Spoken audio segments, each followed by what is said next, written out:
Hello and Jai Bharat everyone. How are you all? I hope you all are doing very well. So guys, this is metallurgy lecture number 7, जिसमें कि हम बहुत ज्यादा प्यार से बात करने वाले हैं इस चैप्टर का सबसे इंपॉर्टेंट, सबसे अच्छा टॉपिक, जिससे सबसे ज्यादा क्वेश्चन पूछे गए हैं और पूछे जाएंगे। इससे इंपॉर्टेंट इस चैप्टर में कोई नहीं है। मतलब हम आज बात करने वाले हैं मेटलर्जी ऑफ एल्यूमिनियम की। एल्यूमिनियम को कैसे हम एक्सट्रैक्ट करते हैं उसकी बात करने वाले हैं। जितने भी कॉन्सेप्ट, जितने भी प्रोसेस है, सब तगड़े जोश और जुनून के साथ पढ़ेंगे। और ध्यान रखना है ना, एकदम मार्क कर लो मेरे शब्दों को, मार्क माई वर्ड्स, कि this topic is the most important topic in metallurgy. सबसे ज्यादा क्वेश्चन अगर देखें तो इसी टॉपिक से आया, मतलब मेटलर्जी ऑफ एल्यूमिनियम से सबसे ज्यादा क्वेश्चन पूछे गए हैं, चाहे वो जेई हो, चाहे वो नीट हो, इवन मेन या एडवांस कोई भी हो, है ना। समझ रहे हो बात को? तो आज एकदम बिल्कुल तगड़े जोश और जुनून के साथ शुरू करेंगे। आई होप कि लास्ट क्लास तक आपने सारे लेक्चर्स कंप्लीट कर लिए होंगे। लास्ट क्लास में हमने एजी और एयू का एक्सट्रैक्शन पढ़ लिया था। आज जो है वो तीसरे मेटल का एक्सट्रैक्शन पढ़ रहे हैं, मतलब एल्यूमिनियम का। तो शुरू करते हैं तगड़े जोश और जुनून के साथ, ठीक है। अब देखो ध्यान से, एल्यूमिनियम का एक्सट्रैक्शन समझने के लिए सबसे पहले जो मेटलर्जी में प्रोसेस यूज होता है उसका सीक्वेंस माइंड में होना चाहिए। मतलब सबसे पहले क्या करते थे, अर्थ क्रश से जो ओर मिलता था उसको क्रश करते थे, फिर कंसंट्रेशन ऑफ ओर करते थे, फिर ओर को ऑक्साइड में कन्वर्ट करते थे, फिर ऑक्साइड को रिड्यूस करते थे मेटल में, फिर मेटल को क्या करते थे, रिफाइन करते थे, तो हमें क्या मिलता था, प्योर मेटल। तो ये माइंड में एकदम क्लियर होना चाहिए। अब देखो एल्यूमिनियम के एक्सट्रैक्शन की बात कर रहे हैं, तो जो इसका सबसे इंपॉर्टेंट और मेन ओर, ठीक है, मेन ओर एंड इंपॉर्टेंट ओर है, मतलब जिस ओर के फॉर्म में सबसे ज्यादा मिलता है, that is bauxite ore. That is bauxite ore. Already हम लोग जानते हैं कि बॉक्साइट क्या होता है। तो ये बेसिकली क्या होता है, Al2O3.2s2 होता है। भाई क्रशिंग ग्राइंडिंग कर लेना, वो मैं लिखूंगा नहीं। अब जो मेन इंपॉर्टेंट चीज आता है कि अब बॉक्साइट ओर मिला, हमें तो क्या चाहिए भाई, कंसंट्रेशन करना पड़ेगा ओर का, ठीक है। हाँ बिल्कुल, हमें प्योर ओर चाहिए। तो कंसंट्रेशन कैसे करे, बॉक्साइट ओर का कंसंट्रेशन कैसे करे, क्वेश्चन यहीं से बनना शुरू हो जाएगा। तो देखो ध्यान से समझना, ये जो अपना बॉक्साइट ओर मिलता अर्थ क्रस्ट से, तो इसके साथ दो टाइप की इंप्योरिटी प्रेजेंट होती है। एक इंप्योरिटी हो सकती है Fe2O3, जो कि क्या है, फेरिक ऑक्साइड, जिसका की कलर क्या होता है, रेड होता है। और अगर बॉक्साइट ओर के साथ इंप्योरिटी Fe2O3 है, तो चूंकि इसका कलर रेड होता है, इसलिए जो बॉक्साइट है वो उस टाइम हमें क्या दिखेगा, रेड कलर का दिखाई पड़ेगा। दूसरी टाइप जो इंप्योरिटी हो सकती है बॉक्साइट के साथ, वो क्या हो सकती है, सिलिका, SiO2, है ना। चूंकि इसका कलर क्या होता है, व्हाइट होता है लगभग, ठीक है। इसलिए अगर मेन इंप्योरिटी अपना SiO2 प्रेजेंट होगा बॉक्साइट ओर के साथ, तो हमें ओर का कलर कैसा दिखेगा, व्हाइट कलर का कुछ दिखेगा। मतलब यहां पे दो इंप्योरिटी हो सकता है, Fe2O3 और SiO2। बात समझ में आया, बात समझ में आया।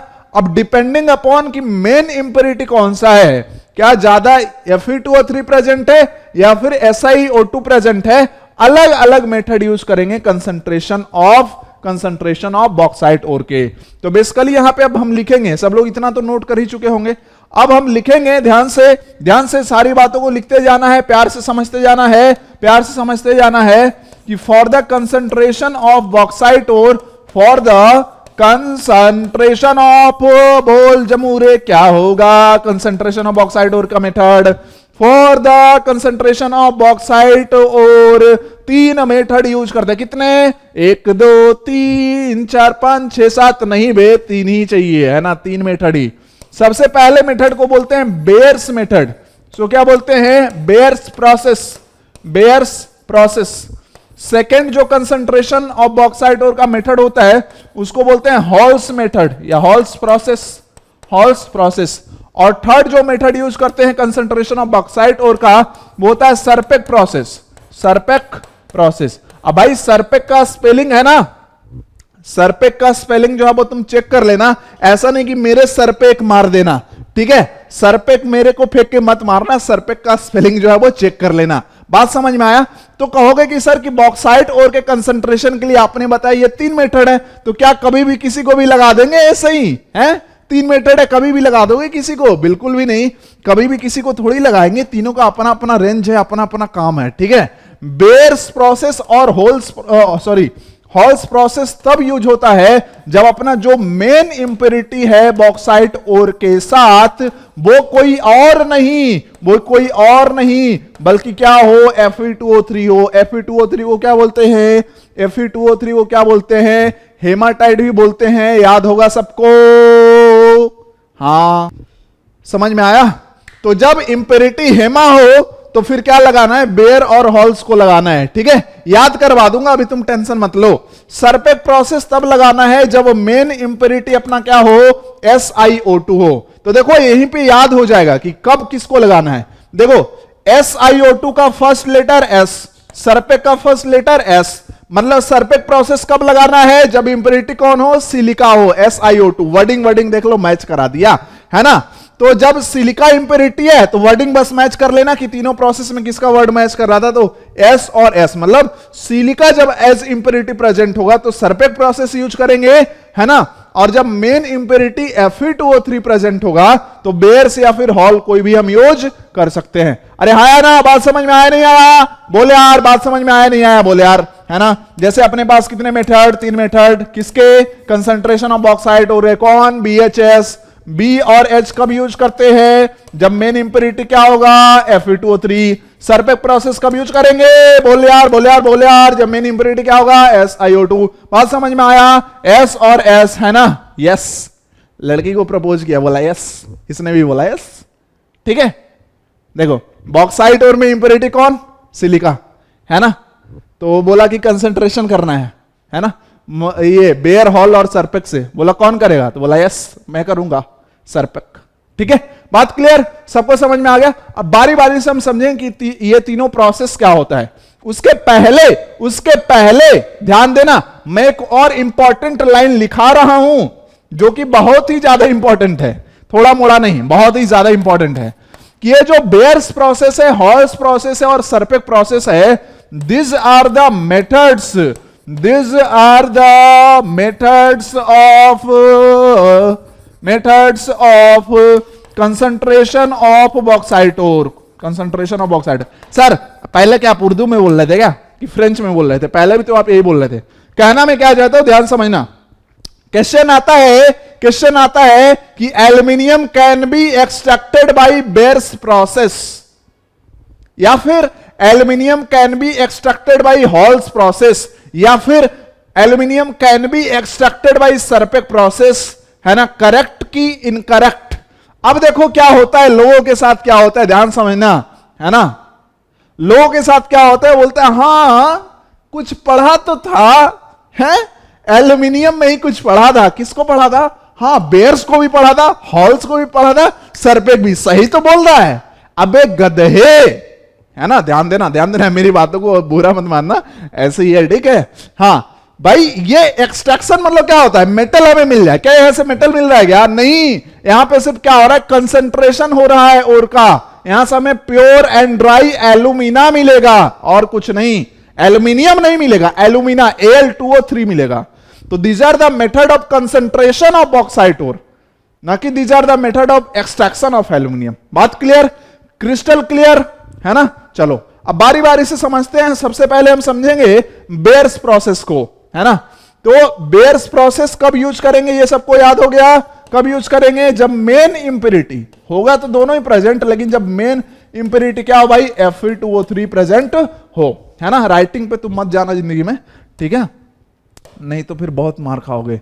अब इसमें करते क्या है, ध्यान समझना है, वेरी वेरी इंपॉर्टेंट क्वेश्चन यहां पे बनने वाला है कि जो इंप्योर और है उसको डाइजेस्ट कर देते हैं NaOH के साथ 150 से 200 डिग्री सेल्सियस टेम्परेचर पे 10-12 घंटे के लिए, ज्यादा नहीं, 10-12 घंटे के लिए, है ना। और टेम्परेचर भी ज्यादा नहीं रखते, बहुत छोटू सा टेम्परेचर रखते हैं, 150 से 200 डिग्री सेल्सियस, बस इतना ही करना है। अब व्हाट इज डाइजेस्टर? डाइजेस्टर मतलब ये नहीं है कि इंप्योर और जो है वो NaOH खा जाता है, उसके बाद डाइजेस्ट कर जाता है। मेरी पाचन क्रिया तो बहुत अच्छी चल रही है। नहीं, तुम्हारी पाचन क्रिया खराब है। क्यों? अरे 10-12 घंटे ले रहे हो तुम पचाने के लिए। अरे वो डाइजेशन नहीं है। केमिस्ट्री में डाइजेशन का मतलब होता है कि हीट कर दो सॉल्वेंट के साथ, है ना, हीट करते रहो। हमने करा है, 3-3 घंटे का एक्सपेरिमेंट होता था, 3-3 घंटे डाइजेशन चल रहा है, तब तक कैंटीन में जाके खा के आते थे, प्रोफेसर को पता भी नहीं चल रहा था। तो यहां 10-12 घंटे चलते हैं, इंडस्ट्रियली कर सकते हैं लोग, ठीक है। तो बेयर्स प्रोसेस में क्या करना है कि इंप्योर और को डाइजेस्ट करते हैं NaOH के साथ। क्यों ऐसा करते हैं, ध्यान समझना। जो अपना बॉक्साइट है, जो कि क्या होता है बेसिकली Al2O3.2H2, मतलब मॉइस्चर भी प्रेजेंट होगा और भी कोई इंप्योरिटी प्रेजेंट होगा, तो इसको सिंपली क्या लिख रहे हैं, Al2O3 जो इंप्योर है, इसको क्या कराते हैं NaOH के साथ है ना डाइजेस्ट कराते हैं। तो इससे होता क्या है, ये जो प्योर Al2O3 है वो NaOH से रिएक्ट करके एक सॉल्युबल कॉम्प्लेक्स बना देता है, सॉल्युबल कंपाउंड बना देता है बेसिकली, जिसको बोलते हैं सोडियम एल्यूमिनेट। इसको क्या बोलेंगे, NaLO2 को क्या बोलेंगे, सोडियम एल्यूमिनेट। देखोगे अगर एनसीईआरटी में शायद या किसी बुक में, तो वहां पे लिखा होगा सोडियम मेटा एल्यूमिनेट, वो भी सही है, वहां पर रिएक्शन अलग तरीके से लिखा रहेगा, है ना। तो किसी किसी बुक में इस कॉम्प्लेक्स का नाम ऐसा लिखा रहता है NaLOH4, ठीक है, और इसको बोलते हैं सोडियम मेटा एल्यूमिनेट। इसको क्या बोलते हैं, सोडियम मेटा एल्यूमिनेट। बात क्लियर, बात क्लियर। तो बेसिकली क्या होता है कि यहां पे जो एल्यूमिनियम है वो किस फॉर्म में चला जाता है, सॉल्युबल कॉम्प्लेक्स के फॉर्म में चला जाता है, और साथ में जो है वो वाटर जो है वो है ना बाहर आया। अब ध्यान से समझना, ये जो है वो सॉल्युबल कॉम्प्लेक्स, ध्यान से समझना मेरी बात को। अब हमारा जो मकसद है वो क्या है, pure and dry alumina obtain करना। हमें NaLO2 लेकर क्या करना, ठीक है। तो हम फिर करते क्या है, ये जो अपना ये जो अपना कौन अपना NaLO2 अपना जो बना है, उसको क्या करा देते हैं, हाइड्रोलिसिस उसका बेसिकली करा देते हैं। तो जब हम हाइड्रोलिसिस कराते हैं तो ये जो अभी सॉल्युबल है जिंदगी में, वो होता नहीं, फिर क्या करता है, ये वाटर के साथ रिएक्ट करके ये बना देता है ALOH होल थ्राइस प्रिसिपिटेट बन जाएगा, और साथ में यहां पे NaOH बन जाता है, ठीक है। ये जो प्रिसिपिटेट बनता है ये होता है व्हाइट जिलेटेनियस चिपचिपा सा व्हाइट जिलेटेनियस प्रिसिपिटेट बनता है। बात क्लियर, बात क्लियर। रिएक्शन को बैलेंस कर ले, हो गया क्या, 4 3 4 हो गया, ठीक है। अच्छा, अभी भी काम नहीं बना, अभी प्रिसिपिटेट के फॉर्म में एल्यूमिनियम आ गया हाइड्रोक्साइड फॉर्म में। अब क्या करते हैं, कुछ नहीं, अब एक छोटू सा काम करते हैं, इसको हीट कर देते हैं। ज्यादा टेम्परेचर नहीं रखना है भाई, बहुत कम 1500 डिग्री सेल्सियस, बस, इससे ज्यादा नहीं, ठीक है। और हीट करते हैं तो यहां पे अपने को क्या मिल जाता है, Al2O3 जो है वो प्योर मिल जाता है, और जो मॉइस्चर है वो क्या हो जाएगा, गैसेस फॉर्म में बाहर। क्योंकि समझ रहे हो 1500 डिग्री सेल्सियस बहुत ही कम टेम्परेचर है, तो वहां पे जो वाटर है वो समझ ही रहे हो वेपर के फॉर्म में एग्जिस्ट करेगा। तुम कहोगे कम टेम्परेचर है, अरे तुम मेरी भावनाओं को समझो ना, मैं क्या कह रहा हूं, तुम समझ ही गए होगे, ठीक है।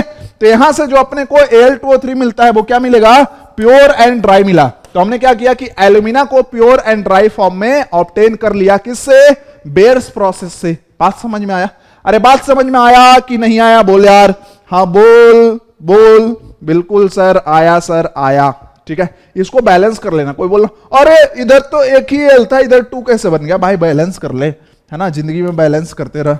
यहां पे 2 कर ले, क्या हो गया अभी, H3 गुना 2, तो यहां पे 3 कर ले, देख ले बैलेंस हो गया होगा, ठीक है। तो यहां से इंपॉर्टेंट क्वेश्चन क्या बना, वो मैं बता देता हूं। एक बार जेईई मेन में और एक बार IIT में क्वेश्चन आया कि एक मेटल है जो कि NaOH में सॉल्युबल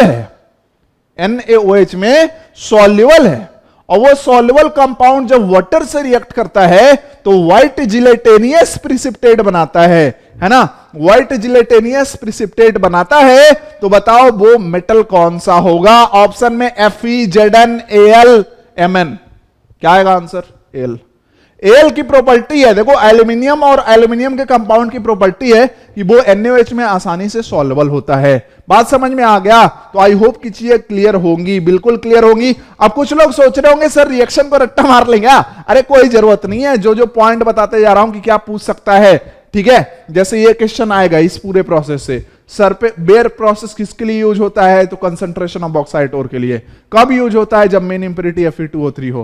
प्रोसेस एक बार देख लो, क्योंकि सेम प्रोसेस रिपीट होगा तीनों ही मेथड में, बस ये चेंज करेगा। यहां पे NaOH है, अगले प्रोसेस में यहां पे आ जाएगा Na2CO3, बाकी सारा कुछ सेम रहेगा। मतलब क्या है, सबसे पहले हम जो है वो प्योर और को सॉल्युबल फॉर्म में ले जा रहे हैं, इसको ही तो लीचिंग बोलते हैं। अरे लीचिंग में कुछ और थोड़ी कराया था मैंने, याद करो, इसी को तो लीचिंग बोलते हैं कि जो अपना प्योर और है उसको कहां ले जा रहे हैं, सॉल्युबल कॉम्प्लेक्स में ले जा रहे हैं, और सॉल्युबल कॉम्प्लेक्स से फिर क्या कर रहे हैं, अपना जो है ना, प्योर ऑक्साइड है उसको ऑब्टेन कर रहे हैं। तो सबसे पहले सॉल्युबल कॉम्प्लेक्स ले ही जाना है, उसके बाद हाइड्रोलिसिस कराना है हर एक प्रोसेस में। तो बहुत बकवास कर लिए, बढ़ते हैं अगले मतलब हॉल्स प्रोसेस पे, है ना। तो हॉल्स प्रोसेस की बात कर लें, हॉल्स प्रोसेस की अगर बात कर लें तो ये भी कब यूज होगा, जब अपना मेन इंप्योरिटी कौन होगा, बोल यारा क्या होगा,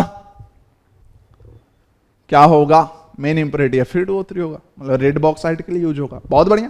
इसमें देखो ध्यान से, प्रोसेस बिल्कुल क्या है, प्रोसेस बिल्कुल वैसा ही है, बस रिएजेंट अलग कर देते हैं, बस रिएजेंट अलग कर देते हैं। अब मजे की बात देखो यार, मजे की बात देखो, इन लोगों ने नाम लूट लिया कैसे कैसे, ध्यान समझना। उसने NaOH यूज किया, किसने, बेयर्स ने, इसने हॉल्स ने बोला साला अरे उसका नाम हो गया, चलो मैं भी नाम करता हूं, है ना, फुद्दू सा नाम नहीं करूंगा, बड़ा सा नाम करूंगा, है ना। बड़े से नाम करने के लिए इसने फुद्दू सा कॉन्सेप्ट लगाया, क्या कि जब भाई जो एल्यूमिनियम है NaOH में सॉल्युबल है, मतलब बेस में सॉल्युबल है, तो ऐसा करते कोई और बेस लेते हैं ना, कोई और बेस लेते हैं, देखते हैं क्या कोई कहानी हो सकती है। तो इसने कहा कि भाई उसने NaOH लिया है, Na2CO3 तो भी तो बेसिक ही होता है, ये तो बेसिक कार्बोनेट है, सबको ये पता होगा, ठीक है। कहा ले लेते हैं इसको, ले लेते हैं, देखते हैं क्या कहानी है। तो उसने क्या किया, किसने, हॉल्स ने इंप्योर एल्यूमिना लिया, मतलब बॉक्साइट लिया, और Na2CO3 के साथ रिएक्शन करा दिया हाई टेम्परेचर पे। देखा बहुत मजे से इसने भी, इसका भी दिल बाग बाग हो गया। काहे बाग बाग हो गया, क्योंकि यहां भी सॉल्युबल कंपाउंड बन रहा था, एल्यूमिनियम सॉल्युबल कंपाउंड के फॉर्म में बन गया। अब यहां पे भागेगा कौन, देखो NaLO का कहानी हो चुका है, अब कार्बन अकेला नहीं बचेगा, यहां पे CO2 के फॉर्म में क्या हो जाता है, बाहर हो जाता है। समझ रहे हो बात को, CO2 वेपर के फॉर्म में क्या हो जाता है, बाहर हो जाता है। बात समझ में आया, बिल्कुल है। अब इसके आगे देखो, यहीं तक जो है वो सबका प्रोसेस क्या है, अलग है, यहीं तक सबने अलग अलग काम किया। आगे सबका सेम, आगे सबका सेम, मतलब ये जो NaLO2 है इससे क्या करा दो, हाइड्रोलिसिस करा दो, क्या बन जाएगा, AlOH होल थ्राइस बन जाएगा, और कुछ परसेंट NaOH बनेगा, ठीक है, बहुत कम। ये क्या होगा, व्हाइट जिलेटेनियस प्रिसिपिटेट होगा। फिर क्या करना, फिर क्या करना, AlOH होल थ्राइस को हीट कर देंगे, कितना, बस थोड़ा सा टेम्परेचर 1500 डिग्री सेल्सियस पे हीट कर दो, तो ये फिर हमें क्या मिल जाएगा, Al2O3 मिल जाएगा, और साथ में पानी, है ना। 1500 डिग्री सेल्सियस पे तुम समझ सकते हो कि पानी कहां किस फॉर्म में पाया जाएगा। तो यहां से हमें क्या मिल जाता है, ये प्योर एंड ड्राई एल्यूमिना मिल जाता है, प्योर एंड ड्राई एल्यूमिना मिल जाता है। कुछ लोग ये सोच रहे होंगे सर इतना ज्यादा टेम्परेचर होता है तो Al2O3 वेपर के फॉर्म में नहीं उड़ जाता क्या, अरे नहीं उड़ता, उसका बहुत ज्यादा होता है मेल्टिंग पॉइंट, 2000 सेल्सियस से भी आगे होता है, ठीक है। तो अभी वो सब तुम ज्यादा दिमाग ना लगाना, ठीक है, बात समझ में आ गया। तो यहां से भी प्योर एंड ड्राई एल्यूमिना मिल गया। कहने का मतलब इन दोनों प्रोसेस को अगर हम प्यार से देखें तो बस जो चेंज है वो यहां पे है और यहां पे है, बाकी कहीं कोई चेंज नहीं है। Exactly same method, exactly same concept use किया। बेयर्स ने बोला NaOH में डिजॉल्व हो गया, इसने बोला Na2CO3 से रिएक्शन करा के देखते हैं क्या होता है, तो नाम लूट लिया हॉल्स प्रोसेस ने, है ना, एकदम मजे से चौड़ में आ गया ये, ठीक है। तो अभी जो पढ़ा वो रिवाइज कर ले क्या, है ना। इस तरीके से आप शॉर्ट नोट बना लेना ताकि आपको बार बार नोट्स को ज्यादा नहीं पढ़ना पड़े। कि अगर हम कर रहे हैं कंसंट्रेशन ऑफ बॉक्साइट ओर, तो अगर अपना मेन इंप्योरिटी क्या है, अगर अपना मेन इंप्योरिटी कौन है, ध्यान से Fe2O3, कौन कौन से मेथड यूज करेंगे, बेयर्स, और कौन से, हॉल। बेयर्स में क्या करते हैं, रिएजेंट कौन सा यूज किए, तो सर बेयर्स में हमने रिएजेंट यूज किया है NaOH, है ना, तो सॉल्युबल बनाने के लिए। यहां पर रिएजेंट कौन सा यूज किया, Na2CO3। सॉल्युबल कॉम्प्लेक्स कौन सा बना, NaLO2, सोडियम एल्यूमिनेट, किसी बुक में सोडियम मेटा एल्यूमिनेट भी लिखा रहता है, वो भी सही है, ठीक है। तो ये NaLO2 बन गया, बात समझ में आया। इसके बाद क्या किया, इसके बाद क्या किया, वाटर ऐड कर दिया, है ना, वो तो आगे की प्रोसेस सब में क्या हो गई, सेम हो गई। तो क्या बन गया, AlOH होल थ्राइस का व्हाइट प्रिसिपिटेट बन गया। इसको हीट कर दिया 1500 डिग्री सेल्सियस पे, क्या हो गया, बन गया अपना Al2O3 बन गया। बात समझ में आया कि नहीं आया, बोले यार, क्या दोनों प्रोसेस याद हो गया। क्या ऐसा अभी कोई बच्चा है जिसको अभी बाद में रिवाइज करने की जरूरत है, बोल दो मुझे कि हां सर रिवाइज करने की जरूरत है, मैं मान ही नहीं सकता। हो गया दोनों प्रोसेस याद, क्लियर। अरे किसी को डाउट है, बोले यार, नहीं है डाउट, मजे वाली बात है। फिर देख रहे हो, बस यहां पे चेंज आया है। अब NTA वाले देखो ध्यान से समझना, NTA वाले अभी जो है वो थोड़े कुरफाती हो गए, वो ऐसा पूछ सकते हैं। एक क्वेश्चन में और बता देता हूं कि हॉल्स प्रोसेस में कौन सा गैस रिलीज होता है, या फिर बोल देंगे कि हॉल्स प्रोसेस में व्हाइट गैस रिलीज हो रही है, कौन सी है वो, CO2। CO2 का कलर कैसा होता है, व्हाइट होता है। बात समझ में आए? तो ये भी क्वेश्चन अब नए जमाने का बन सकता है, पुराने जमाने तक नहीं पूछा गया है, पुराने जमाने तक जितना मैंने बताया वही है ना। तो अब नेक्स्ट में थर्ड प्रोसेस पे आगे बढ़ते हैं, है ना। सर पे एक मारूंगा, अगर बेयर्स और हॉल्स अगर तुम्हें समझ में नहीं आया तो सर पे एक मारूंगा, मैं जोर जोर से मारूंगा। देखो इसने भी दिमाग वैसा ही लगाया है, इसने कुछ नया काम नहीं किया, बस ध्यान से देखना, बस ध्यान से देखना। इस देखो सबसे पहली बात है ना, पहली बात तो ये, तू जो टिकटॉक, अरे टिकटॉक तो बंद हो गया ना, हाँ। सरपेक प्रोसेस यूज कब किया जाएगा, जब अपना मेन इंपेरिटी, कौन बोले यार, मेन इंपेरिटी कौन होगा, सिलिका होगा, SiO2 होगा। सरपेक ने बोला कि भाई सिलिका है, मेरे नाम से ये मैच कर रहा है, रहने दे तू लोग, तेरे से ना हो पाएगा, तेरे से ना हो पाएगा। अच्छा हमसे ना हो पाएगा तो किससे हो पाएगा, कहा हमसे होगा। क्या कर रहे हैं, क्या करेंगे, इसने बोला कि देखो जो अपना इंप्योर बॉक्साइट है, means impure alumina, basically .2H2 होता है, तो वो इंप्योरिटी में काउंट कर लो मॉइस्चर को, ठीक है। हाँ तो जो इंप्योर एल्यूमिना है, इसने क्या किया कि नाइट्रोजन गैस के साथ और कोक के साथ हीट कर दिया, है ना, बहुत ज्यादा टेम्परेचर पे, 1800 डिग्री सेल्सियस पे। बहुत बढ़िया बात। इससे क्या होगा, अब सोचो, दिमाग लगाना है। एक बात मैं बता दूं कि इतना ज्यादा टेम्परेचर क्यों रखना पड़ रहा है, क्योंकि जो एल्यूमिनियम और ऑक्सीजन के बीच जो प्यार है ना, वो काफी तगड़ा वाला है ना। तुम्हारे बाबू सोना जैसा प्यार नहीं है कि है ना 2 महीने में इंटर्नशिप जैसा खत्म हो जा रहा है। एल्यूमिनियम और ऑक्सीजन के बीच जो प्यार है वो बहुत तगड़ा वाला प्यार है, तो ये एक दूसरे से अलग नहीं होना चाहता है, समझ रहे हो ना। और एक दूसरे से अलग नहीं होना चाहता है, लेकिन ये सरपेक बोला कि सर पे एक मारेंगे और अलग करेंगे, तो बोला टेम्परेचर ज्यादा रखते तब तो अलग हो गए तुम लोग, है ना। हाँ बहुत बढ़िया। अब हुआ यहां से क्या, ध्यान समझना, यहां से एल्यूमिना नाइट्रोजन रिएक्ट किया और यहां पे क्या बनाया, AlN बनाया, साथ में क्या बन गया, CO गैस बन गया। नीट में एक क्वेश्चन पूछा गया था कि AlN को क्या बोलते हैं, तो AlN को बोलते हैं aluminium, aluminium nitride, aluminium nitride, है ना, एल्यूमिनियम नाइट्राइड। देखो नाइट्राइड का मतलब क्या होता है, N3- is called nitride ion, और पी ब्लॉक में पढ़ेंगे कि N3 पे minus is called azide ion, ठीक है। तो ये AlN है, तो Al क्या +3 N -3, तो ये क्या हो गया, एल्यूमिनियम नाइट्राइड हो गया। इतना समझ में आया। चूंकि टेम्परेचर ज्यादा था, कार्बन क्यों लिया था, ध्यान से देखना।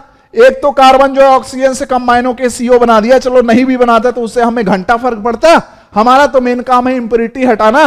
तो SiO2 मजे के साथ था वहां पे प्रेजेंट, कार्बन आया हाई टेम्परेचर पे, इसके साथ रिएक्ट कर गया।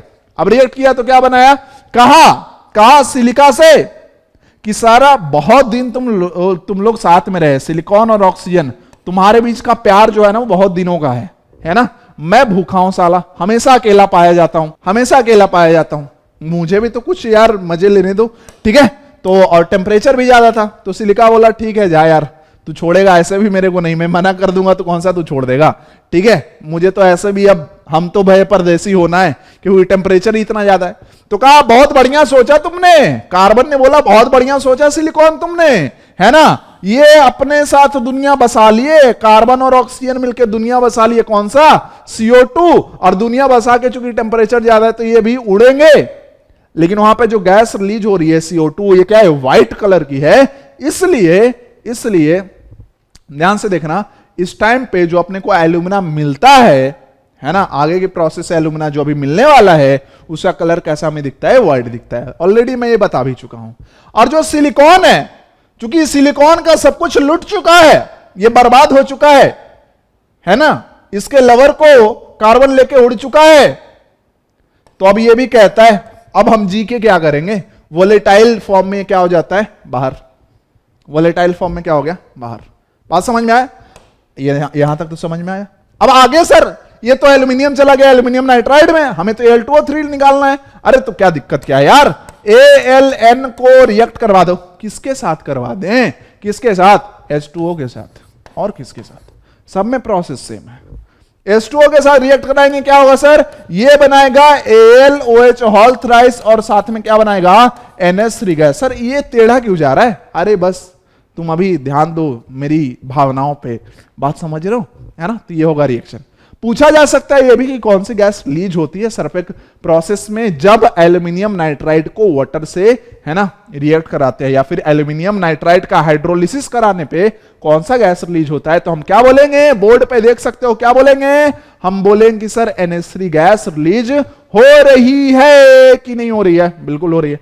अब इसके आगे का प्रोसेस क्या है, सेम है यार, यहां पे है ना बहुत कम टेम्परेचर रखना, तुमको पता ही है ना, ज्यादा तो रखते नहीं टेम्परेचर, ठीक है। ये क्या बन जाएगा, Al2O3 प्योर एंड ड्राई बन जाएगा, H2O क्या हो जाएगा, वेपर फॉर्म में बाहर हो जाएगा। तो अगर तुम तीनों ही प्रोसेस को देखो तो चेंज ये कर रहा है थोड़ा सा, ये बस हो गया, हो गया। पूछा जा सकता है सरफेक्ट प्रोसेस में कौन सा गैस यूज किया गया है, N2। समझ में आ रहा है, आ रहा है। जब एल्यूमिनियम नाइट्राइड का हम क्या कराते हैं, हाइड्रोलिसिस कराते हैं, तो कौन सी गैस रिलीज होती है, NH3 गैस, है ना। यहां पे सरफेक्ट प्रोसेस जो एल्यूमिना मिलता है उसका कलर कैसा होता है, व्हाइट होता है, क्यों, CO2 गैस रिलीज हो रही होती है, तो हमें कैसा कलर दिखेगा, व्हाइट। आई होप की चीजें क्लियर है, नोट कर लो, नोट कर लो। तो अभी तक हमने समझा कि कंसंट्रेशन ऑफ बॉक्साइट और कैसे करते हैं, मतलब हम प्योर एंड ड्राई एल्यूमिना कैसे ऑब्टेन करते हैं। अब हमारे पास प्योर एंड ड्राई एल्यूमिना मिल गया, अब क्या करना है, चूंकि ऑक्साइड में हम पहुंच चुके हैं, तो अब क्या करना है हमें, ध्यान से, अब हमें क्या करना है, बस उसका रिडक्शन करवाना है। अब देखो जैसा कि मैंने बताया कि एल्यूमिनियम और ऑक्सीजन, एल्यूमिनियम एक हाईली रिएक्टिव मेटल है ऑक्सीजन के लिए, तो इनके बीच जो प्यार है ना, बहुत ही ज्यादा है, बहुत तगड़ा प्यार है। तो ये ऐसे अलग होना नहीं चाहते, कोई आलतू फालतू रिड्यूसिंग एजेंट आके भी इसको अलग नहीं कर सकता है ना। जैसे कार्बन जैसे छोटे मोटे रिड्यूसिंग एजेंट इसका कुछ बिगाड़ नहीं सकते, ठीक है। तो चूंकि ये कार्बन से, कार्बन मतलब Al2O3 को रिड्यूस नहीं कर सकता, ये आप इलिंगम डायग्राम में भी समझ सकते हो, तो इसलिए हम क्या कराते हैं फिर, इलेक्ट्रोलिसिस ऑफ Al2O3 से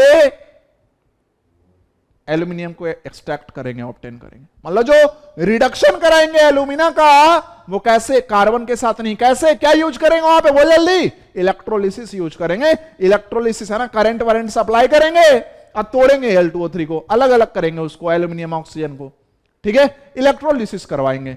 तो ध्यान से देख सकते हो कि aluminium is extracted using electrolysis because it is too reactive to be extracted using carbon, नहीं कर सकता कार्बन इसका एक्सट्रैक्शन, ठीक है। तो अब कैसे करते हैं, अब ध्यान से देखना, अभी इधर ही चलने देते हैं कि अब देखो हम लोग ये तो कह रहे हैं कि Al2O3 का इलेक्ट्रोलिसिस करा दो, एल्यूमिनियम मिल जाएगा, लेकिन साला दो यहां पे बड़ा प्रॉब्लम है इलेक्ट्रोलिसिस ऑफ Al2O3 कराने में। कौन से दो बड़े प्रॉब्लम है, पहला जो सबसे बिगेस्ट प्रॉब्लम ये है कि Al2O3 एक बैड कंडक्टर है इलेक्ट्रिसिटी का, और आपने पढ़ा है, मैंने ही बताया है कि इलेक्ट्रोलिसिस में क्या करते हैं, कंटेनर में कोई सॉल्यूशन तो होना चाहिए, तभी तो इलेक्ट्रोलिसिस होगा, और वो सॉल्यूशन ऐसे ही खड़ा नहीं होना चाहिए, बस ऐसे ही कंडक्टर होना चाहिए, आयन वाइन उसमें मूव करे, ऐसा होना चाहिए, ठीक है। अब प्रॉब्लम क्या है कि Al2O3 क्या एक बैड कंडक्टर ऑफ इलेक्ट्रिसिटी है, मतलब फिर ये इलेक्ट्रिसिटी कंडक्ट नहीं करेगा तो इफेक्टिव इलेक्ट्रोलिसिस नहीं होगा। दूसरा जो बड़ा प्रॉब्लम है कि Al2O3 का मेल्टिंग पॉइंट बहुत ही ज्यादा है, Al2O3 का जो मेल्टिंग पॉइंट है वो कुछ 2047 डिग्री सेल्सियस के आसपास है ना, जो मेल्टिंग पॉइंट है एल्यूमिना का ज्यादा ही है, और 2050 डिग्री सेल्सियस है। एक तो ये टेम्परेचर बहुत ज्यादा है, इसको ऑब्टेन करना क्या है, डिफिकल्ट है, पैसे ज्यादा खर्च होंगे। दूसरी बात, चलो मान लेते हैं एक बार जो बिजनेसमैन है वो इतने पैसे लगाने को तैयार हो जाए, तो भी अगर हम इस टेम्परेचर पे इलेक्ट्रोलिसिस करेंगे ना, तो जो एल्यूमिनियम मिलेगा भाई वो मिलेगा नहीं, उड़ जाएगा। क्यों, क्योंकि जो एल्यूमिनियम का बॉइलिंग पॉइंट है वो है 2047 डिग्री सेल्सियस। बोल कौन ज्यादा, ज्यादा कौन, 2050 डिग्री सेल्सियस, मतलब जिस टेम्परेचर पे इलेक्ट्रोलिसिस हो रहा है वो टेम्परेचर ज्यादा है, इसका मतलब जो एल्यूमिनियम मिलेगा भी अगर इस टेम्परेचर पे इलेक्ट्रोलिसिस से, तो वो वेपर फॉर्म में उड़ जाएगा। भाई हमें क्या मिला, हमने इतना टेम्परेचर भी रखा, खर्च भी किया, और हमारे हाथ में लगा क्या, तो इंप्योरिटी, क्योंकि मेटल तो उड़ गया। समझ रहे हो बात को, मजा नहीं आएगा फिर जिंदगी में। तो ये दो डिफिकल्टी है कि Al2O3 क्या होता है, एक बैड कंडक्टर होता है इलेक्ट्रिसिटी का, और दूसरी बात जो है कि मेल्टिंग पॉइंट बहुत ही क्या होता है, हाई होता है। किसका, एल्यूमिना का। देख ही सकते हैं, ये कोई छोटी मोटी बात नहीं है, 2050 डिग्री सेल्सियस। तो अब क्या करते हैं, यहां पे इलेक्ट्रोलिसिस में इलेक्ट्रोलाइट सिर्फ Al2O3 रखने से काम नहीं चलेगा, इन दोनों डिफिकल्टी को हटाना पड़ेगा सिंपली। अब इनको लोगों ने हटाया कैसे, तो कहा ठीक है, ठीक है, इसमें अगर हम कोई एक ऐसा सब्सटेंस रख दें जो एल्यूमिना का मेल्टिंग पॉइंट घटा दे, मजा आ जाएगा फिर।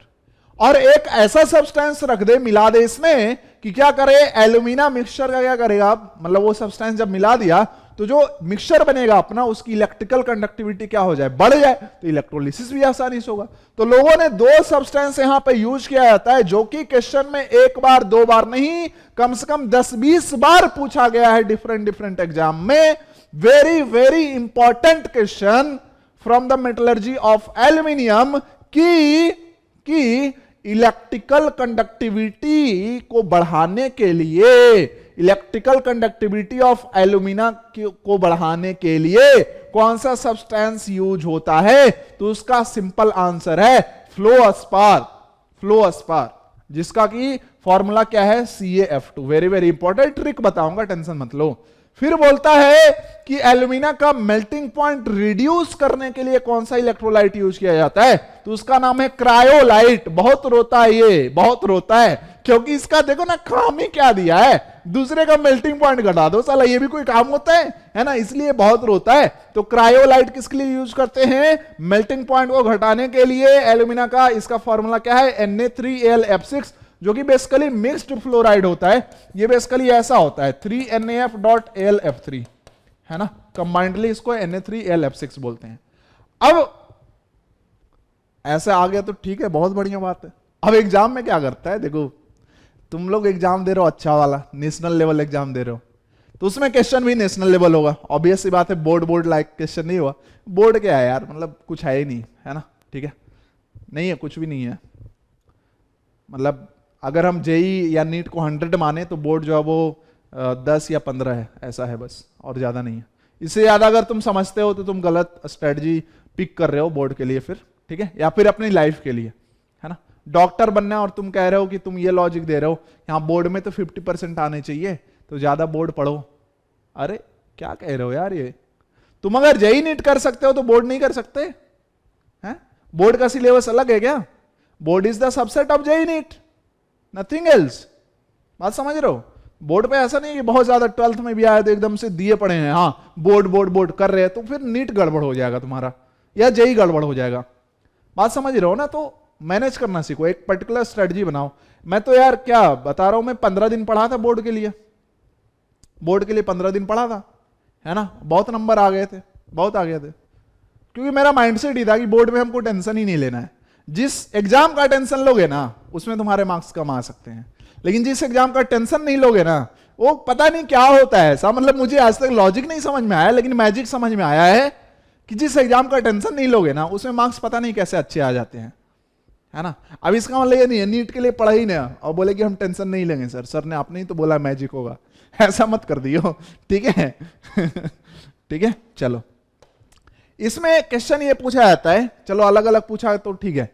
अब कई बार आईआईटी ने क्या पूछा, एक बार बोला कि to reduce melting point of alumina and to increase the electrical conductivity of alumina the substance used respectively are। अब टेंशन हो जाता है, पहले लिख देगा क्रायोलाइट, फिर लिखेगा फ्लोअस्पर, दूसरे ऑप्शन में फ्लोअस्पर क्रायोलाइट, तीसरे ऑप्शन में सिर्फ क्रायोलाइट, चौथे ऑप्शन में, समझ रहे हो ना, ऐसा ऐसा करके 4 ऑप्शन बना देगा, ठीक है। तो अब देखो याद कैसे करते हैं, सिंपल सा एक ट्रिक देता हूं, एक ट्रिक याद रखना कि सीएम को घटा दो, सीएम को घटा दो, साला बहुत क्या है, करप्टेड है, सीएम को घटा दो या हटा दो, जो पढ़ना है पढ़ लो, ठीक है। सीएम को घटा दो और आयरन को लाओ, आयरन को बढ़ाओ, आयरन को बढ़ाओ, ट्रिक बन गया है ना, फ्रेश, बिल्कुल आसान सा एक क्वेश्चन बन जाएगा इस। सीएम को घटा दो, एफई को बढ़ाओ। बात समझ में आ रहा है? सीएम को क्या बोला मैं, सीएम को घटा दो, एफई को बढ़ाओ। इसका मतलब क्या है, इसका मतलब क्या है सर बताओ? क्रायोलाइट क्या करेगा, मेल्टिंग पॉइंट को घटा देगा। फ्लोस्पर क्या करेगा, इलेक्ट्रिकल कंडक्टिविटी को बढ़ा देगा। E for electrical conductivity, C for cryolite, M for melting point. तो जानते हो कि इंडिया में पॉलिटिशियन कितने घटिया होते हैं, कितने करप्ट होते हैं। हम लोग का बहुत बार मन करता है हटा दे, लेकिन हमारे पास ऑप्शन नहीं होता है। तो लेकिन इस बार हम लोगों ने ठान लिया है कि सीएम को हटा देंगे, सीएम को घटा देंगे।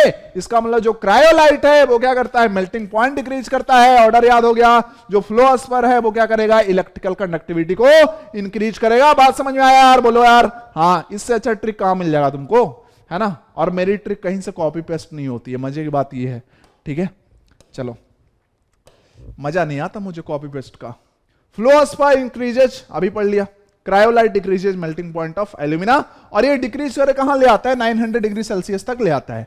पहले सोचो एल्यूमिना का जो मेल्टिंग पॉइंट था वो कितना था, 2050 डिग्री सेल्सियस, जिसको कि डिक्रीज करके कहां तक ले आया क्रायोलाइट ने, 900 डिग्री सेल्सियस। तो अब यहां पे चूंकि जो मेटल बनेगा, अब इलेक्ट्रोलिसिस कराओ तो मजे की बात क्या है, एक तो टेम्परेचर कम रखना पड़ेगा इलेक्ट्रोलिसिस के लिए, तो फ्यूल कम खर्च होगा। दूसरी बात क्या है कि इस टेम्परेचर पे एल्यूमिनियम वेपर फॉर्म में नहीं मिलेगा, मतलब मेटल का लॉस नहीं होगा। यहां पे जो एल्यूमिनियम बनेगा वो मॉल्टन फॉर्म में बनेगा, है ना। तो इसलिए लिखा हुआ है कि now we can use electrolytic process easily and metal is obtained in molten state, not in the vapour state. तो अब मजे की बात है, अब करते कैसे, अब ये तो समझ में आ गया कि प्रोसेस हमें समझ में आ गया, है ना।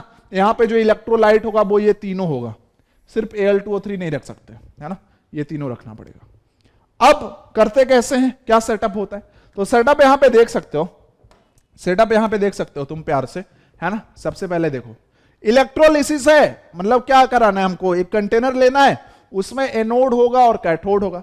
तो बेसिकली ध्यान से देखना कि ये जो कंटेनर होता है वो आयरन कंटेनर होता है, और कार्बन से उसकी क्या करते हैं, लाइनिंग कर देते हैं, कोक से उसको, है ना, लाइन कर देते हैं। और ये जो कंटेनर है ये खुद यहां पे बिहेव करता है एज कैथोड। कंटेनर खुद कैसे बिहेव करता है, कैथोड की तरह बिहेव करता है। बात समझ में आ रहा है, बात समझ में आ रहा है, बिल्कुल समझ में आ रहा है ना। तो कहां गया भाई, हाँ, ये अपना जो कंटेनर है ना, ये वाला, ये क्या हो जाएगा, कैथोड। कैथोड एनोड क्या होगा, एनोड यहां पे लेते हैं हम, ग्रेफाइट के रॉड्स होते हैं, इस तरीके से सस्पेंड किए रहते हैं ना, ऊपर से ऐसे सपोर्ट दे दिया और ढेर सारे इसमें रॉड्स क्या कर देते हैं, सस्पेंड कर देते हैं। अब यहां पे क्या रखेंगे, इधर हम रखेंगे मॉल्टन इलेक्ट्रोलाइट, मींस क्या, Al2O3, क्रायोलाइट और फ्लोस्फर रहेगा, ठीक है। और नीचे हमको क्या मिल जाता है, जब इलेक्ट्रोलिसिस होता है तो नीचे हमको मिल जाता है मॉल्टन फॉर्म में एल्यूमिनियम मिल जाएगा, जिसको कि इस पिक्चर में नहीं दिखाया गया है। यहाँ पे आउटलेट होगा जिससे एल्यूमिनियम हमको, है ना, बाहर मिल जाएगा। बात समझ में आए? तो सबसे पहले यहाँ पे इंपॉर्टेंट पॉइंट क्या है कि जो एनोड यूज होता है वो ग्रेफाइट का यूज होता है ना। और सेकेंड बात की जो कैथोड यूज होता है वो iron container lined with carbon होता है। अब इलेक्ट्रोलिसिस में ऑलरेडी मैं बता चुका हूं कि एनोड को पॉजिटिव टर्मिनल ऑफ बैटरी से जोड़ते हैं, कैथोड को नेगेटिव टर्मिनल ऑफ बैटरी से जोड़ते हैं और इलेक्ट्रोलिसिस कराएंगे। अब इलेक्ट्रोलिसिस चूंकि 900 डिग्री सेल्सियस के आसपास हो रहा है, तो यहां पे होता क्या है वो मेरी बात को ध्यान से समझेंगे। जो अपना AlF3 है, इलेक्ट्रोड्स पे क्या क्या रिएक्शन होते हैं, जो अपना AlF3 है कैसे आया सर, Na3Lf6 था, बोला था मिक्स फ्लोराइड है। तो AlF3 यहां पे टूटता है, किसमें टूटता है, ये Al3+ और 3F- में टूटता है। अब मजे की बात देखो, कैथोड पे क्या होना है, रिडक्शन। तो कैथोड पे जो है ये Al3+ 3 इलेक्ट्रॉन लेकर रिड्यूस हो जाता है Al के फॉर्म में, है ना। कैथोड पे ये कहानी हो गई। एनोड पे क्या होता है, ऑक्सीडेशन। तो एनोड पे ये जो F- है, ध्यान देना, ये जो F- है वो क्या करेगा F2 में कन्वर्ट हो जाएगा, 2 इलेक्ट्रॉन क्या कर देगा, लॉस कर देगा, ऐसा। तो ये जो एल्यूमिनियम है वो तो अब कैथोड पे मिलने लगा। अब ध्यान से देखो, ये F2 बन गया, F2 का क्या कराना है, तो चूंकि हमारा जो इलेक्ट्रोलाइटिक मिक्सचर है उसमें कौन है, Al2O3 है। ये जो F2 है वो रिएक्ट करता है Al2O3 से, और ये फिर से क्या बनाएगा, यहां पे ये फिर से बनाएगा AlF3 और साथ में क्या बनाएगा, ऑक्सीजन बनाएगा। साथ में क्या बनाएगा, ऑक्सीजन। समझना, रिएक्शन को रटना मत, मैं बताऊंगा कि कौन सा क्वेश्चन आएगा, ठीक है। अभी तुम ध्यान से देखते चलो कि इस टेम्परेचर पे AlF3 क्या है, ये है ना डिसोसिएट हो जाता है Al3+ और 3F- में। अब कैथोड पे क्या मिलना है हमें, कैथोड पे होना क्या, रिडक्शन। तो रिडक्शन किसका, Al3+ जो है वो +3 से 0 में जाएगा एल्यूमिनियम के फॉर्म में, ठीक है। एनोड पे ऑक्सीडेशन -1 से कहां गया, ये 0 में। बात समझ में आया, बहुत बढ़िया। अब ये जो F2 मिलता है, ध्यान समझना मेरी बात को, F2 जो मिलता है वापस क्या करता है, Al2O3 से रिएक्ट करके फिर से AlF3 बना दिया, फिर AlF3 टूटेगा, फिर Al जाके डिपॉजिट होता चला जाएगा, मॉल्टन फॉर्म में हमें एल्यूमिनियम मिलता चला जाएगा। बात समझ में आ रहा है, बात समझ में आ रहा है। तो ये प्रोसेस चलता जाएगा, ये प्रोसेस चलता जाएगा, तो हमें मॉल्टन फॉर्म में एल्यूमिनियम मिलता जाएगा। मतलब जो कैथोड का फाइनल रिएक्शन है वो क्या है, यही वाला रिएक्शन फाइनल है। बात क्लियर, सबको समझ में आया। फिर से देख लो कि यहां पे जो F2 बना, फिर क्या किया, Al2O3 से रिएक्ट किया, है ना, फिर यहां पे क्या हुआ, AlF3 बना, फिर ये टूटा। इस तरीके से प्रोसेस चलेगा और एल्यूमिनियम हमको मॉल्टन फॉर्म में मिलेगा। अब ये जो ऑक्सीजन मिलता है, तुम रिएक्शन को बैलेंस कर लेना भाई, है ना, मुझे कुछ बोलना मत, रिएक्शन बैलेंस कर सकते हो। तो ये 2 हो गया और ये क्या हो जाएगा, 3 हो जाएगा, है ना, और ये क्या होगा अपना 3/2 हो जाएगा, ठीक है, कुछ ऐसा। अब मजे की बात देखना ध्यान से, ये जो ऑक्सीजन मिलता है ना, इस रिएक्शन से ये चुप नहीं बैठेगा। क्यों चुप नहीं बैठेगा, चूंकि इलेक्ट्रोलिसिस हो रहा है कितने टेम्परेचर पे, 900 डिग्री सेल्सियस पे। कोई छोटी मोटी बात थोड़ी है। तो इस टेम्परेचर पे कार्बन और ऑक्सीजन के बीच प्यार बहुत ही बढ़िया होता है ना। टेम्परेचर ज्यादा है, कंबाइन ये आसानी से हो सकते हैं, और कंबाइन होकर ये क्या बना देते हैं, CO2 गैस बना देते हैं। तो अब ये कार्बन था कहां, ये ग्रेफाइट का जो हमने एनोड लिया था, ग्रेफाइट का जो एनोड लिया था वही तो था कार्बन। ग्रेफाइट क्या है, कार्बन ही तो है। तो यहां पे बेसिकली ध्यान समझना, क्वेश्चन एक नया आने वाला है कि यहां पे इस रिएक्शन से, है ना, Al2O3 + 3F2 के रिएक्शन से जो ऑक्सीजन मिलता है वो अटैक कर देता है। किस पे अटैक कर देता है, एनोड पर अटैक कर देता है, धावा बोल देता है ना, धावा बोल देता है, और क्या बना देता है, CO2 वेपर बना देता है, उड़ जाएगा 900 डिग्री सेल्सियस पे। समझ ही रहे हो तुम, ठीक है, बहुत बढ़िया बात, ये गैस बन गई। अब इससे क्या होगा, इससे क्या होगा, ध्यान से, इससे क्या होगा समझो, इसको तुम प्यार से देखो कि ऑक्सीजन बन रहा है, ऑक्सीजन कार्बन से रिएक्ट कर रहा है, तो धीरे धीरे यहां से कार्बन क्या हो रहा है, कंज्यूम होते जा रहा है ना, ये खत्म होते जा रहा है, खत्म होते जा रहा है। तो सोचो यार, अगर सारा ग्रेफाइट को ये खत्म कर देगा तो एनोड बचेगा क्या, नहीं बचेगा। तो फिर इलेक्ट्रोलिसिस होगा क्या, नहीं होगा। बिना इलेक्ट्रोड का इलेक्ट्रोलिसिस होता है क्या, नहीं होता है। तो क्या करना पड़ेगा, तो क्या करना पड़ेगा, एनोड को यहां पे टाइम टू टाइम चेंज करना पड़ेगा। ये खत्म हो रहा है तो दूसरा एनोड लगाओ, है ना। एक क्वेश्चन पूछा जाता है, एक क्वेश्चन पूछा जाता है कि किस मेटल के एक्सट्रैक्शन में या फिर किस मेटल ऑक्साइड के इलेक्ट्रोलिसिस में एनोड को पीरियोडिकली चेंज करना पड़ता है। तो आंसर अपना क्या होगा, Al2O3, या फिर मेटल पूछे तो एल्यूमिनियम। लॉजिक क्लियर होगा, अरे हाँ या ना बोले यार, क्लियर है सबको, क्लियर है, बहुत बढ़िया। मतलब अगर हम एनोड पे देखें तो फाइनल रिएक्शन क्या हो रहा है, तो एनोड का जो अपना फाइनल रिएक्शन है वो कुछ और नहीं, C+ ये बेसिकली ऑक्साइड जो है ना, ये क्या बना दे रहा है, 2CO2 बना दे रहा है। बात समझ में आया, बात समझ में आया। साथ में इधर क्या होगा, 2 इलेक्ट्रॉन। तो अब जो ओवरऑल रिएक्शन होता है, ओवरऑल रिएक्शन होता है ना, उसको लिख लेते हैं कि कैथोड पे कौन सा रिएक्शन हुआ, तो कैथोड पे अपना रिएक्शन हुआ Al3+ + 3 इलेक्ट्रॉन, क्या बनाया, एल्यूमिनियम, है ना, मॉल्टन फेज में इसको बनाया, ठीक है। एनोड पे क्या हो रहा है, तो एनोड पे जो देखो भैया, जो एनोड है कार्बन, उसको क्या कर रहा है, ऑक्सीजन अटैक कर रहा है, ऑक्सीजन अटैक कर रहे क्या कर दे रहा है, इसको बना दे रहा है क्या भाई, CO2 बना दे रहा है। बात क्लियर, बात क्लियर। और यहां पे साथ में क्या होगा, 2 इलेक्ट्रॉन का लॉस, है ना, 2 नहीं 4 ना, 2 × 2 4, करेक्ट कर लेना, समझ रहे हो ना, चार्ज बैलेंस होना चाहिए, 2 × 2 तो 4। अब अगर हम ओवरऑल रिएक्शन लिखे इलेक्ट्रोलिसिस का, तो तुमको पता है कि जो ओवरऑल रिएक्शन होता है या फिर फुल रिएक्शन जो होता है वो इन दोनों रिएक्शन को ऐड कर देना है, और फुल रिएक्शन में इलेक्ट्रॉन के दर्शन नहीं होने चाहिए, हमने इलेक्ट्रोकेमिस्ट्री में बताया था।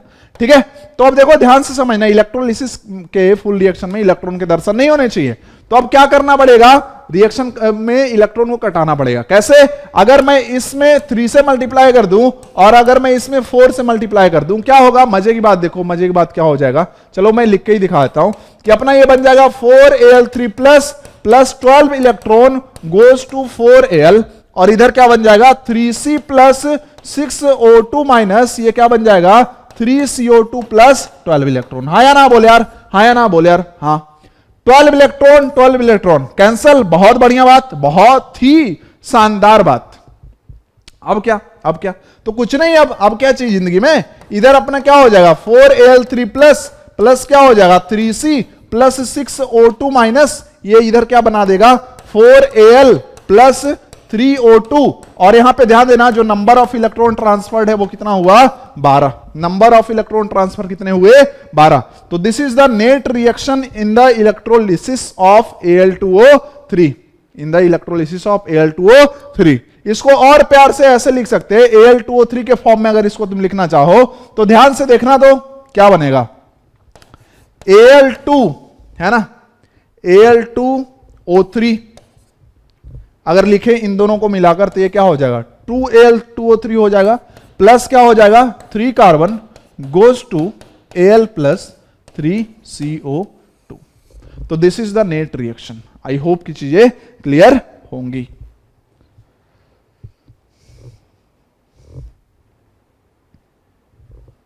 समझ में आया क्या? इसको मैंने क्या किया, ये 4Al3 प्लस और 6O2 माइनस है ना, इनके बीच प्यार ज्यादा है, टेम्परेचर भी अच्छा खासा है, ये लिख दो नेट रिएक्शन Al2O3 बन गया।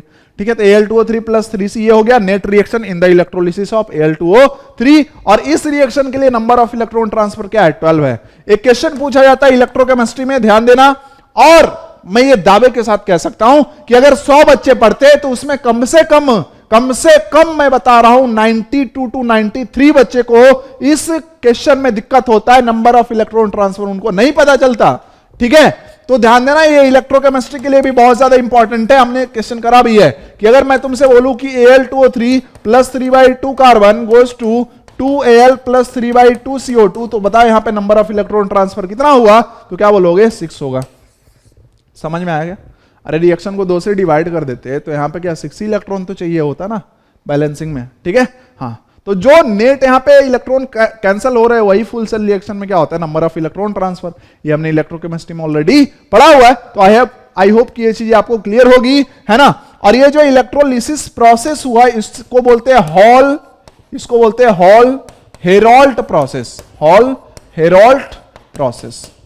तो ये अब टॉपिक नहीं है, ये जो हमने पढ़ा ना इलेक्ट्रोलिसिस ऑफ Al2O3 है ना, using iron container lined with carbon as cathode and graphite as anode in the presence of cryolite and fluorspar, this process is called as Hall Heroult process.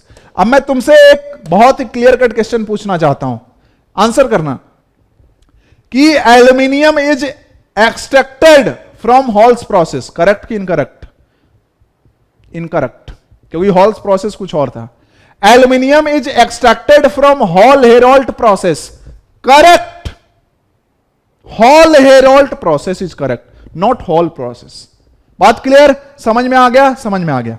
अब यहां पे एक चीज और लिख लेना कि एल्यूमिनियम मोल्टन फॉर्म में ऑब्टेन होगा, aluminium obtained from Hall Heroult process is 99% pure, is 99% pure. कभी कभार देखोगे कि बुक में लिखा रहता है हुप्स प्रोसेस, तो ये बेसिकली रिफाइनिंग के लिए यूज किया जाता है। दिस इज यूज्ड फॉर, है ना, प्यूरिफिकेशन ऑफ एल्यूमिनियम, और यहां से जो एल्यूमिनियम ऑब्टेन होता है वो 99.98% प्योर होता है। हुब्स प्रोसेस से। तो बेसिकली प्यूरिफिकेशन ही, या फिर प्यूरिफिकेशन ना बोले, एक्सट्रैक्शन बोल दो ना, एक्सट्रैक्शन ऑफ एल्यूमिनियम, क्योंकि यहां से भी मेटल मिल रहा है, ठीक है।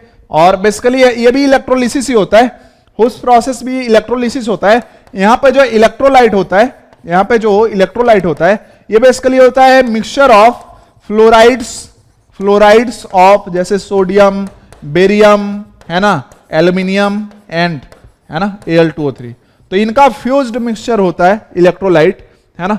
तो आई होप कि ज्यादा इसमें कुछ हमें नहीं करना है, बस हुब्स प्रोसेस से कैसे क्वेश्चन आते हैं ये बस ऑप्शन में पता होने चाहिए। कि जैसे मैंने बोला था कि मॉन्ड प्रोसेस का रिएक्शन लिख देगा Na+4CO goes to NiCO4 and goes to Na+4CO। बोलेगा कि ये कौन सा प्रोसेस है, ऑप्शन में देगा Mond process, Van Arkel process, Hoopes process, है ना, पार्क प्रोसेस या पोलिंग, ठीक है। तो हमें बस पता होना चाहिए कि हुब्स प्रोसेस कुछ एल्यूमिनियम के एक्सट्रैक्शन में यूज होता था, और यहां से जो एल्यूमिनियम मिलता था वो 99.98% प्योर था, ठीक है। बस इतना।